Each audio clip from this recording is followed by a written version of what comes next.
Restricted, তার মাকে গালিও দেই। Family restriction. আমরা আমাদেরকে সফল বলে দাবি করি, আমরা আমাদেরকে ব্যর্থ বলে সংজ্ঞায়িত করি। কেন কেন করি? সিরিয়াসলি একটা গাইডলাইন দরকার লাইফের। আমি প্রেশার নেওয়ার যোগ্য ছিলাম না, তখন কেন আমাকে প্রেশারাইজড করা হয়েছিল?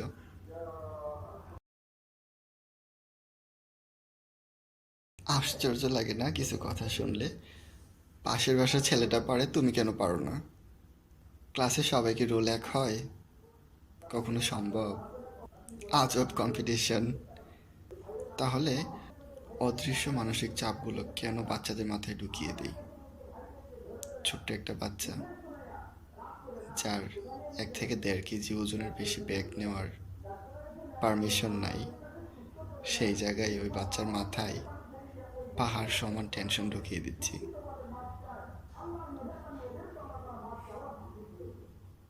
কেন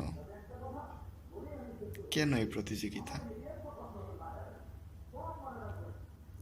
আমার তো এখন মনে পড়ে না।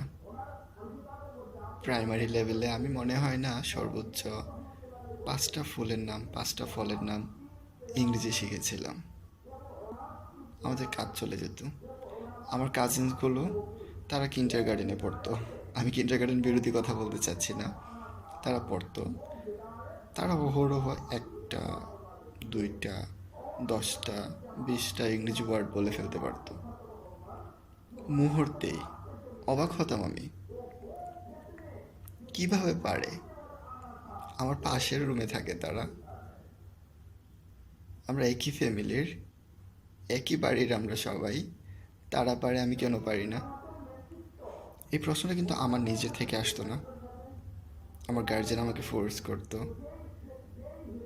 পাশের বাসার মেয়েটা, পাশের বাসার ছেলেটা খুব ভালো পড়ে, খুব ভালো পারে, কিন্তু একটা জিনিস কখনোই বলতো না, পাশের বাসার ছেলেটা তার মাকে গালিও দেই, পাশের বাসার মেয়েটা আমাদের ঘর থেকে খাবার চুরি করে নিয়েও খাই।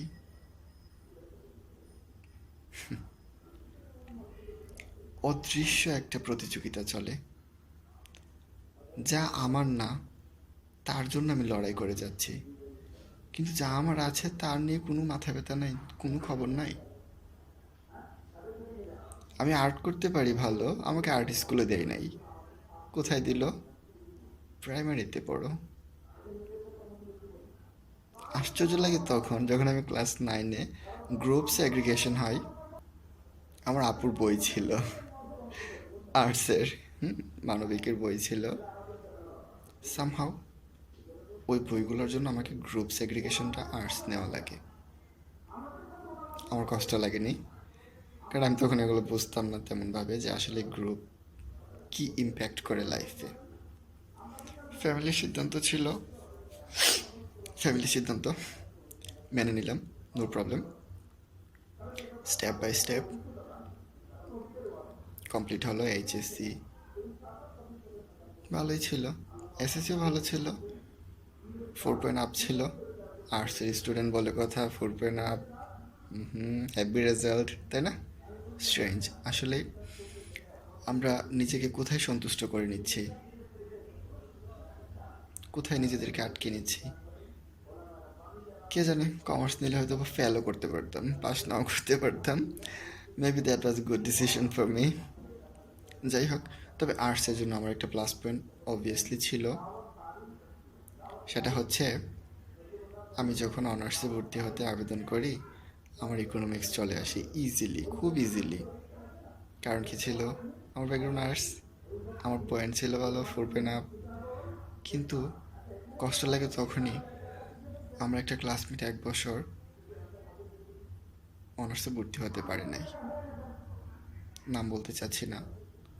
সে কয়েক জায়গায় ট্রাই করে, সময় হারাই, কোথাও হয় নাই, কিন্তু সে ক্লাসের টপার ছিল। কোথায় আমার সফলতা? এই যে একটা ধারাবাহিক প্রতিযোগিতার মধ্যে দিয়ে গেল সময়গুলো, আমরা আমাদের শৈশবটাকে এনজয় করতে পারিনি কখনো। পেরেছেন? আপনার শৈশবের কোনো স্মৃতি আছে? থাকলে অবশ্যই কমেন্টে জানাবেন। স্কুল ফাঁকি দেওয়ার গল্প আমার আছে, আমি দিয়েছি 2 দিন। একদিন দেই, দ্বিতীয় দিন বলে দিই, তৃতীয় দিন মার খাই, আর যাওয়া হয় নাই। এই আমাদের স্কুল ফাঁকির স্টোরি। তাছাড়া আর তেমন ভালো কোনো শৈশবের স্মৃতি আমার জানা নেই। কারো কাছে ডিল দেওয়া হয়নি, গ্রামের ব্রিজ থেকে লাফিয়ে গোসল করা হয়নি, নদী দিকে মাছ ধরা হয়নি। বাড়ির পাশে নদী আছে, মেঘনা। যাই, এখন যাই, প্রায় সময় যাই। এখন নদী ভাল লাগে, খুবই ভাল লাগে। আসলে ভালো লাগতো বরাবরই, পারমিশন ছিল না যাওয়ার, রেস্ট্রিক্টেড, ফ্যামিলি রেস্ট্রিকশন থাকে না, এটা করতে মানা, ওটা দেখতে মানা, ওটা খেতে মানা, হেতায় যেতে মানা, তার সাথে মিশতে মানা, তার পাশে চলতে মানা, নানান ধরনের মানা। এখন কেউ মানা করে না, রাত 2টায় ঘুমালেও কেউ মানা করে না যে এত রাত জেগে আছি কেন। কতদিন কোনো বই হাতে নিয়ে বই পড়ি না, কেউ বলে না পড়ার টেবিলে নাই কেন মন। আজব জীবন, কি এক জীবনে আছি বলেন। কখন যে বেলা কেটে যায় জানি না। ভোরে ঘুম থেকে উঠি, আধো ঘুম আধো জাগ্রত অবস্থায় অফিসে সারাদিন কাজে কাজে কাজে কাজে অফিস শেষ, বাসায় এলাম, সন্ধ্যা ঘনিয়ে এলো, ফ্রেশ রেস্ট, খাবার দাবার, দেন গেট ব্যাক টু স্লিপ। আবার শুরু হয়ে যায় গত দিনের যাত্রার পুনরাবৃত্তি আগামীর জন্য। এখন জীবনের লক্ষ্যটা অন্যরকম হয়ে গেছে।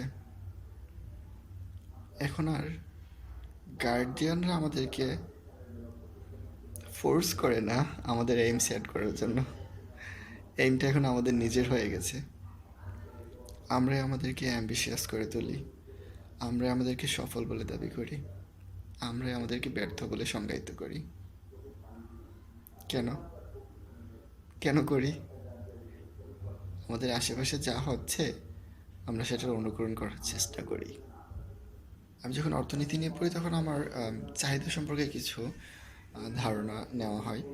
চাহিদা কাকে বলে, চাহিদা শর্ত কী। তো ওখানে একটু শর্ত ছিল, সেটা হচ্ছে এরকম: অনুকরণ প্রিয়তা। পাশে পাশে ফ্রিজ আছে, আপনার ফ্রিজ লাগবে।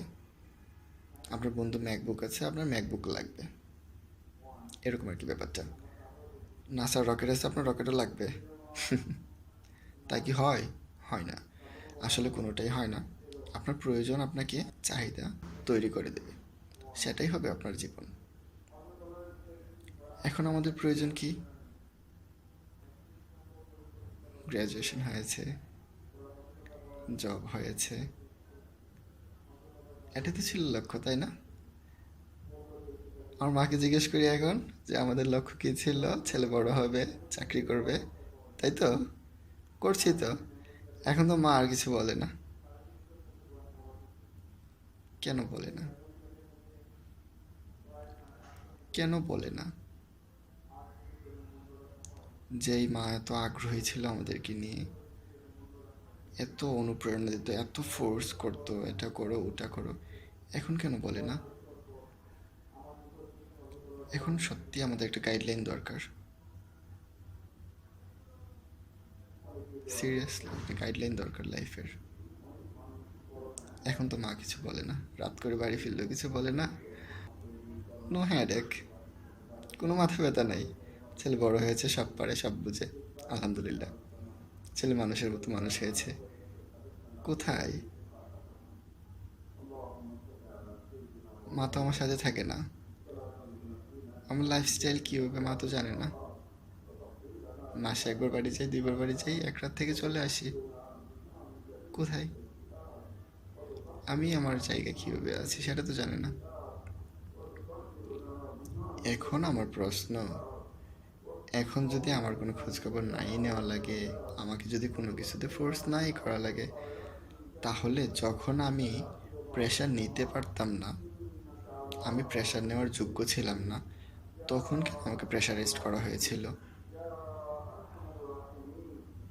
পৃথিবীর সকল মায়েদের কাছে আমার এই একটাই প্রশ্ন, কেন? এখন তো আমি সব করতে পারি আল্লাহর রহমতে, সবই করতে পারি। এখন তো কোনো কিছুতে প্রেশার দেওয়া হয় না, কোনো কিছুতে সাজেশন দেওয়া হয় না। ও মা, ছেলে বড় হয়েছে তো, তাই না? সব শিখে গেছে, সব পারে।